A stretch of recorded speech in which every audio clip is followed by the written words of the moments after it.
Hello everyone, आप सब कैसे हैं। मैं उम्मीद करता हूं कि बहुत अच्छे होंगे और अपनी पढ़ाई को बहुत अच्छे से कर रहे होंगे। मैं Akash Kumar Bhadana ICT virtual classroom में आपका बहुत बहुत स्वागत करता हूं मेरे प्यारे बच्चों।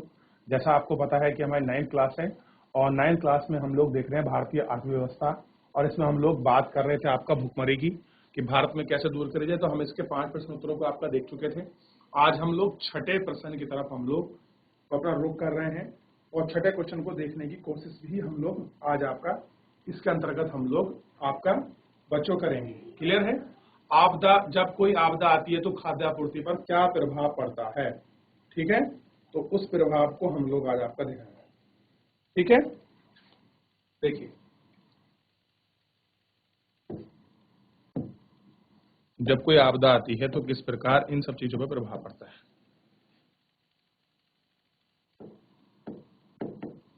उत्तर क्वेश्चन नंबर 6 कि जब भी कोई आपदा आती है तो किस प्रकार इन सब पर फर्क पड़ता है।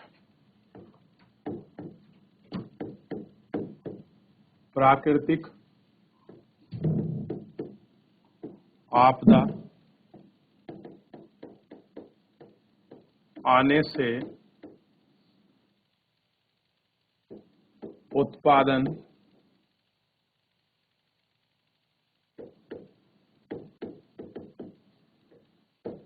किस प्रकार प्रभावित होता है। ठीक, एक एक करके हम लोग सारे पॉइंटों को इसमें देखेंगे। सबसे पहले देखिए, जो खाद्यान्न है,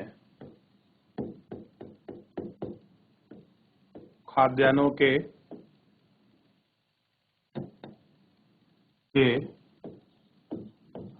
कुल उत्पादन में कमी आती है। खाद्यान्न के उत्पादन में आपका कमी आती है। ठीक, दूसरा आपको इसमें ध्यान देना है, प्रभावित क्षेत्रों में खाद्यान्न की कमी होती है। कह रहे हैं जो आपके प्रभावित क्षेत्र होते हैं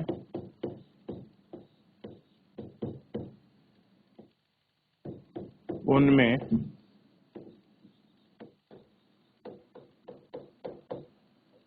खाद्यान्नों की कमी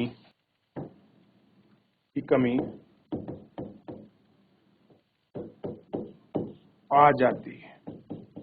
क्या होता है, जो खाद्यान्न है उनकी कमी जो है इसमें आ जाती है।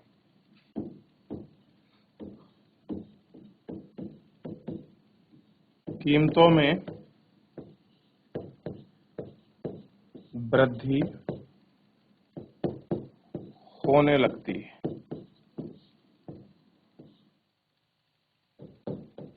क्या होती है, जो कीमतें होती हैं उनमें आपकी बढ़ने लगती है। ठीक, और अगला बात थोड़ा सा हम लोग इसमें देखेंगे इस पेज पे, क्या है 4th नंबर में, यदि आपदा लंबे समय तक रह जाए तो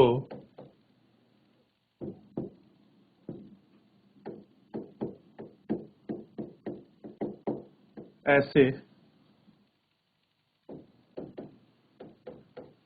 स्थान पर भुखमरी जैसी स्थिति उत्पन्न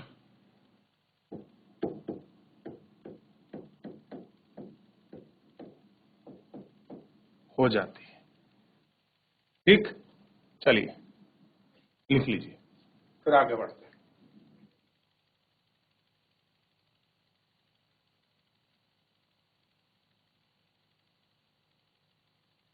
देख लिया बच्चों, कर लिया क्वेश्चन, जल्दी करिए, अगले प्रश्न बढ़ते हैं। देख रहे हैं, चलिए इसको लिखिए और अगले क्वेश्चन पर बढ़ेंगे हम लोग। देख लीजिए अगला क्वेश्चन। अगला क्वेश्चन है मौसमी भुखमरी और दीर्घकालीन भुखमरी के बीच भेद, मतलब अंतर करना है आपको दोनों भुखमरी के बीच। ठीक है, चलिए ये आपको इसमें आपको देखना है कि क्या अंतर है बेसिकली। तो उत्तर नंबर क्वेश्चन नंबर 7 को हम लोग देख रहे हैं। तो क्या है,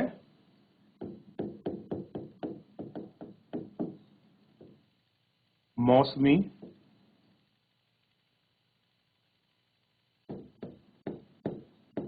भुखमरी तथा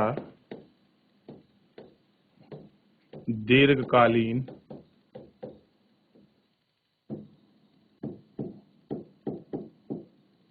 भुखमरी में अंतर। ठीक, तो सबसे पहले देखेंगे आपका मौसमी भुखमरी, इसको देखेंगे मौसमी जो आपका भुखमरी है उसमें क्या है।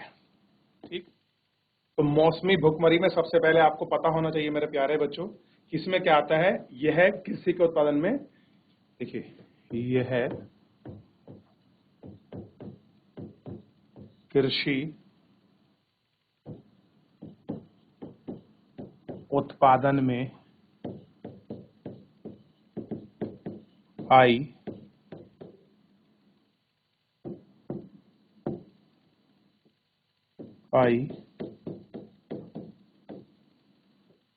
गिरावट। क्या है, कृषि उत्पादन में आई गिरावट से उत्पन्न होती है, से उत्पन्न होती है। ठीक है, अगला लिखेंगे जो आपका दूसरा इसमें पॉइंट होगा। देखिए वो क्या है, यह है पूरे साल, पूरे साल काम ना मिलने के कारण होती है। ठीक है, क्या हुआ कि आपको पूरे साल क्या हुआ, काम ना मिला उसे कारण होती है। तीसरा है, यह है बाढ़ आपदा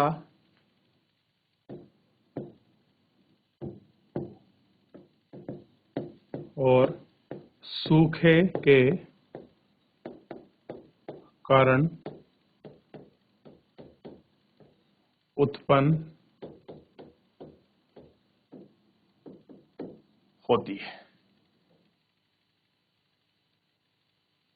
ठीक है, क्या होती है इसका, पहले आप ये मौसमी में लिख लीजिए, फिर हम लोग दीर्घ की तरफ बढ़ेंगे।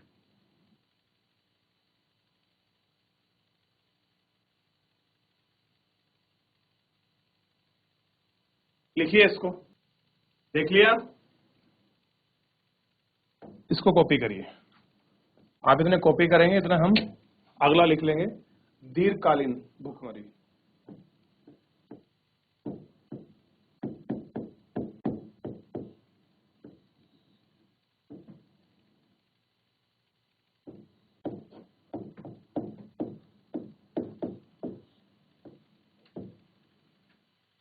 क्या है, दीर्घकालीन आपका भुखमरी।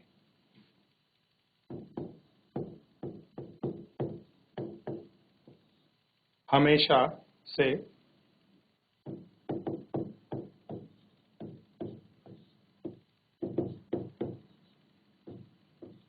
कम आय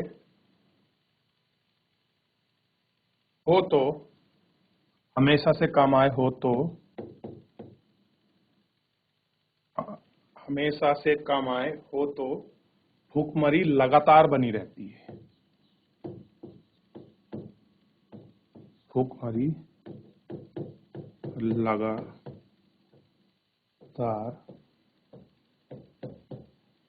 बनी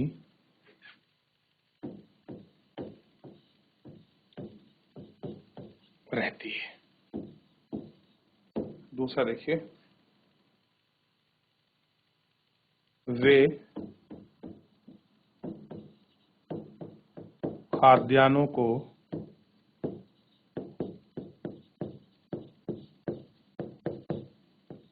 खरीदने में असमर्थ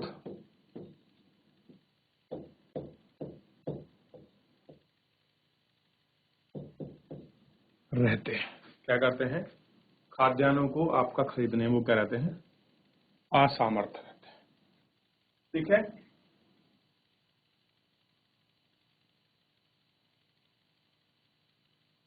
अगला पॉइंट तो लिखेंगे, तीसरा लास्ट है इसमें।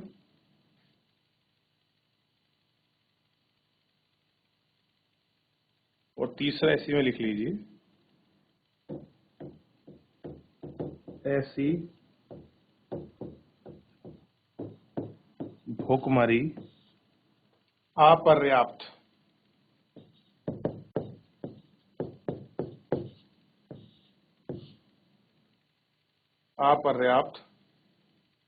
खुराक से उत्पन्न होती है।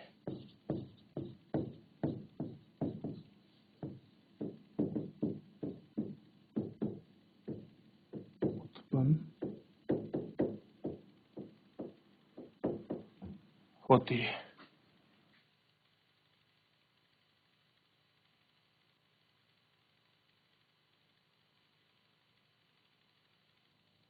अगला क्वेश्चन को देखिए। एक, गरीबों को खाद्यान्न देने के लिए सरकार ने क्या किया है और सरकार से शुरू की गई योजनाओं के विषय में आपको चर्चा करनी है। क्लियर है? तो सरकार किस प्रकार की योजना चला रही है किसानों की गरीबी दूर करने के लिए, ये आपको बताना है। ठीक, देखिए,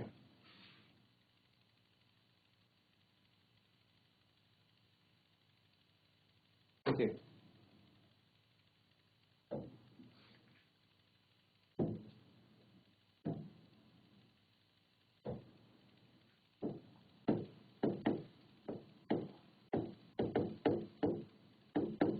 सरकार गरीबों को खाद्यान्न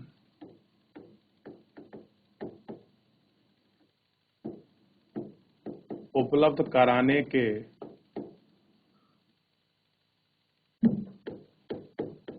लिए बहुत सारे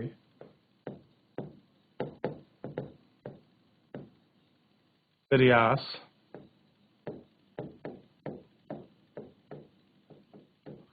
कर रही है। क्या कर रही है?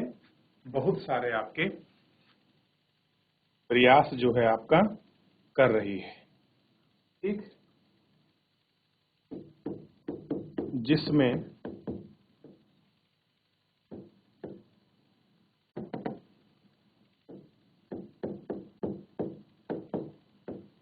गरीबों की खाद्यान्न पर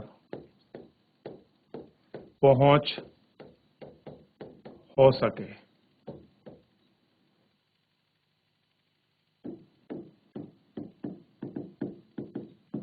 सस्ती दरों में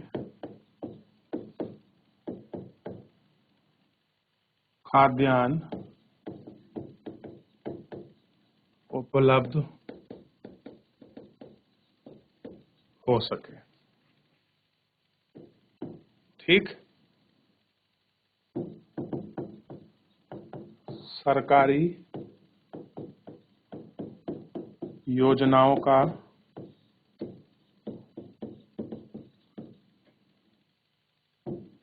सबको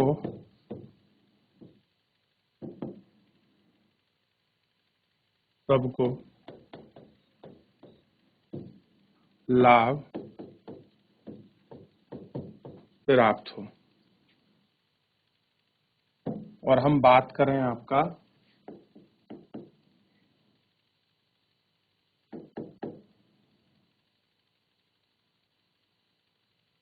योजनाओं की, तो ध्यान रखिएगा सरकार क्या कर रही है योजनाओं के लिए, आपको पता होना चाहिए। मनरेगा चला रही है। दूसरा, सार्वजनिक वितरण प्रणाली उपलब्ध है।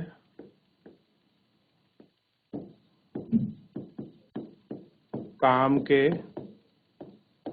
बदले अनाज उपलब्ध है।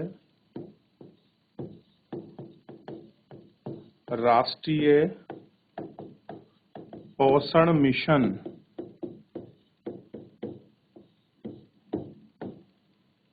आदि जैसी प्रमुख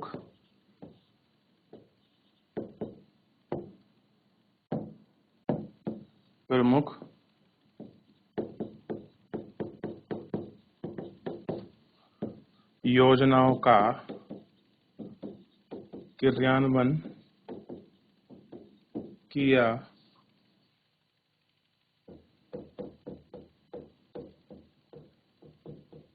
जा रहा है।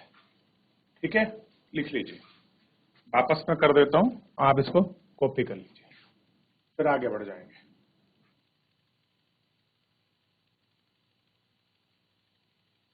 हो गया बच्चों, आगे बढ़े। ये कॉपी करिए, ये वाला पेज।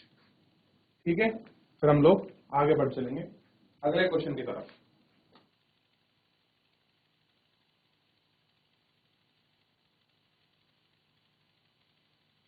चलिए आगे देखते हैं अगले क्वेश्चन को। सरकार बफर स्टॉक क्यों बनाती है? बताइए, मुझे बताइए बच्चों, सरकार बफर स्टॉक क्यों बनाती है?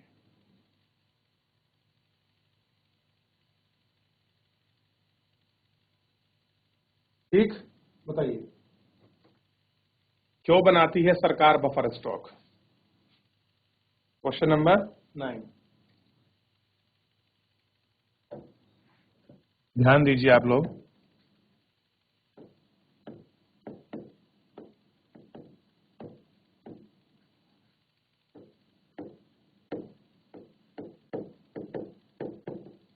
बफर स्टॉक, ध्यान देना है आपको। बफर स्टॉक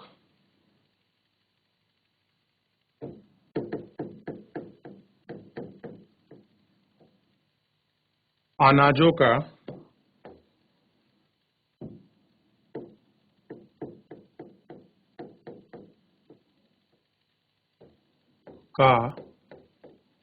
वह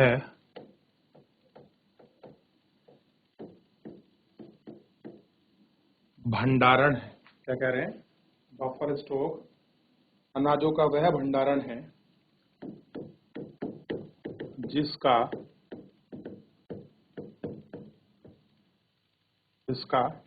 सर्जन किसानों से अनाज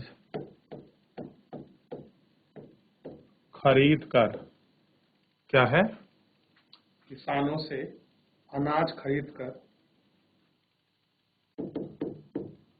सरकार अपने लोगों के लिए आपदा या संकट की स्थिति में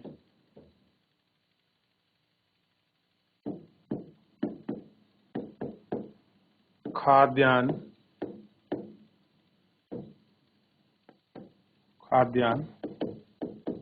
उपलब्ध करा सके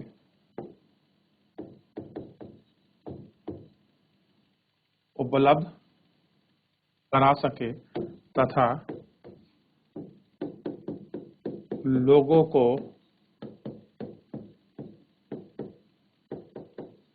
खाद्यान्न सुरक्षा मिले, इसलिए सरकार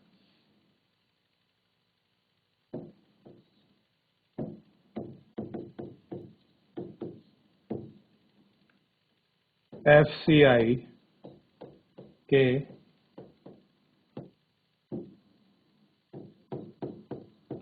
माध्यम से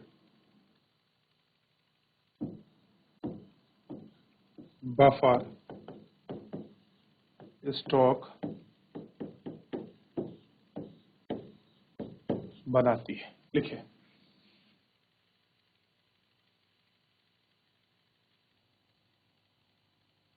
देख लिया आप सभी ने? तो मेरे प्यारे बच्चों, आज के इस लेक्चर में इतना ही, क्योंकि हम सारे क्वेश्चन आंसर को बहुत अच्छे से कवर कर चुके हैं, सब चीजों को आपका देख चुके हैं। अब बस कुछ जो टॉपिक क्वेश्चन बचे हैं, जैसे न्यूनतम समर्थन कीमत क्या है, बफर स्टॉक, निर्गत कीमत, उच्च दर, राशन दुकान में क्या समस्याएं हैं, ये सारे क्वेश्चन बचे हैं जिनको हम लोग अगले लेक्चर के अंतर्गत आपका कंप्लीट कर लेंगे और इनको देख लेंगे। तो मेरे प्यारे बच्चों, फिलहाल आज के लिए इतना ही। मिलते हैं नेक्स्ट लेक्चर में। धन्यवाद।